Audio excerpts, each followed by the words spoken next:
Après une campagne électorale qui a connu plusieurs phénomènes.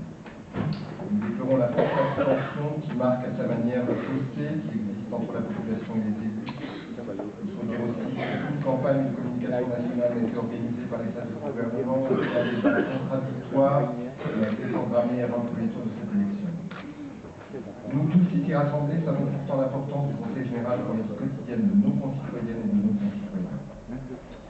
Je dois nous rajouter que la campagne de dénigrement qui a été faite par la majorité actuelle nationale sur les départements, sur les élus de proximité, ainsi que la disparition programmée de notre collectivité n'a pas, je peux le comprendre, motivé les électrices et les électeurs. Mais l'essentiel est la non-réponse du gouvernement aux attentes des Françaises et des Français sur la question de l'emploi, du pouvoir d'achat et des retraites. La montée du Front National est aussi un phénomène inquiétant pour notre démocratie et nous avons été indignés par les propos et le comportement politique d'une partie de la droite qui n'a pas voulu choisir entre les Républicains et le Front National.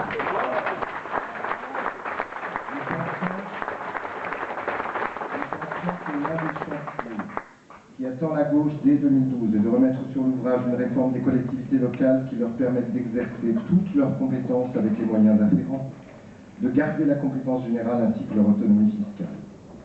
Sans attendre, nous devons bien sûr à nouveau nous mobiliser pour obtenir de l'État les 690 millions d'euros qu'il nous doit.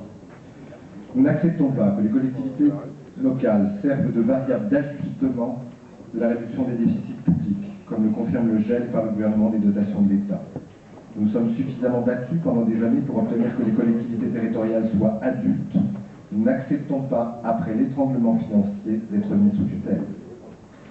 Nous savons toutes et tous, la campagne de 2012 des cantonales a été rude, très rude parfois. Nous l'avons dit publiquement, l'accord qui existait entre le Parti socialiste et Europe Écologie Les Verts avait, nous le savions, pour but de nous affaiblir. Nous avons les uns et les autres à gauche, et c'est normal, une appréciation différente du résultat. De fait, nous étions 12 à la fin du mandat dernier, nous nous retrouvons 13 ce jour. Face à la droite, les habitantes et les habitants de la Seine-Saint-Denis pourront compter sur notre groupe afin d'œuvrer au rassemblement pour la défense de leurs intérêts. Je tiens ici à saluer les amis et les camarades qui nous ont rejoints sur ces bancs, Bélaïs Bedreddine, Pascal Baudet, ainsi que celles qui ont été réélues, Jacqueline Brouillon et Florence Hague. Nous tenons bien sûr à saluer l'action de notre amie Nelly Roland-Ribéry durant son mandat de conseillère générale pour l'histoire. Nous avons porté pendant la campagne, vous le savez toutes et tous, des propositions auxquelles nous tenons et qui ont un écho certain dans la population. Le rétablissement du financement de la carte imaginaire, le retour d'une carte améthyste à 15 € et à l'issue de ce scrutin, la population attend des réponses concrètes sur ces sujets. Nous sommes et nous serons toujours à leur côté pour les obtenir. Le maintien du niveau de subvention des associations culturelles et sportives qui avait été annoncé, ainsi que des crédits suffisants pour les équipements sportifs et culturels municipaux et la prévention restent pour nous des priorités absolues.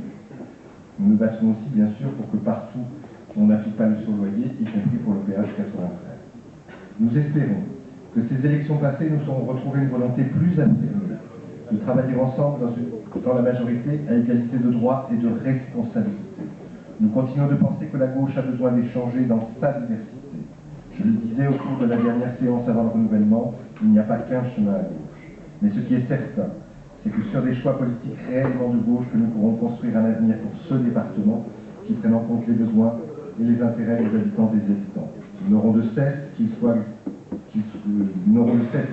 d'exiger qu'ils soient associés aux décisions qui les concernent.